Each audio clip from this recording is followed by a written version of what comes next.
即係你第三名係容易啊，但係第一名難啊。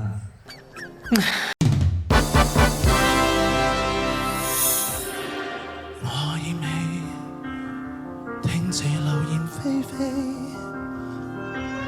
到最尾決定麻木愛你，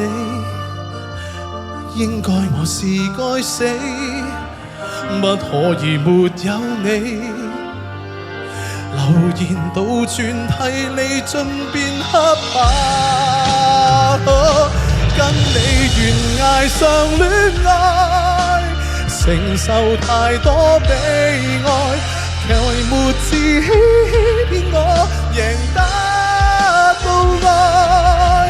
流言下的愛，承受太多悲哀，我恨我應該放開。若是錯愛，我不敢揭開，殘酷應該，流淚應該。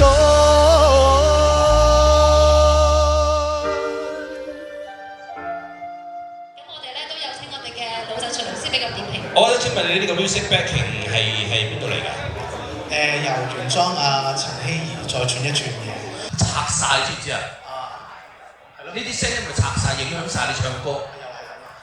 係啊，影響咗你唱歌。你寫首歌已經好難唱㗎啦，仲有自由盤，跟住又有嗰個咁嘅節奏喺度跟住行，你又唔可以錯，跟住無啦啦整炸啲咁樣拆嘅聲出嚟，吸發晒你嘅聲。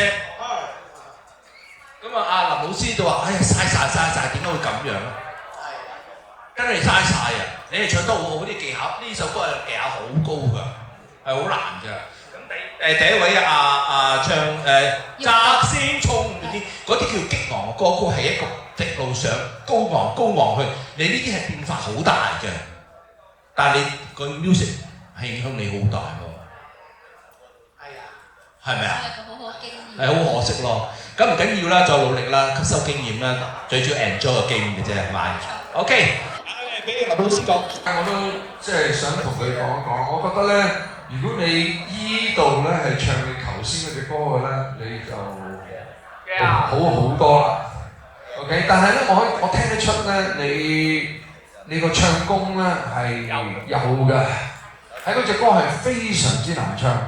咁所以咧，我覺得咧，即係如果比賽嚟講咧，係一個大嘅風險。下次唔好攞咁大風險啦。如果拉尾嗰場，如果你換咗歌嘅咧，即係我知你要3名之內，所以你都要努力。但係你努力嗰頭，你少啲咁多啲人喺嗰度。即係你第三名係容易嘅，但係第一名難啊，明唔明啊 ？OK， 繼續努力。多謝老師。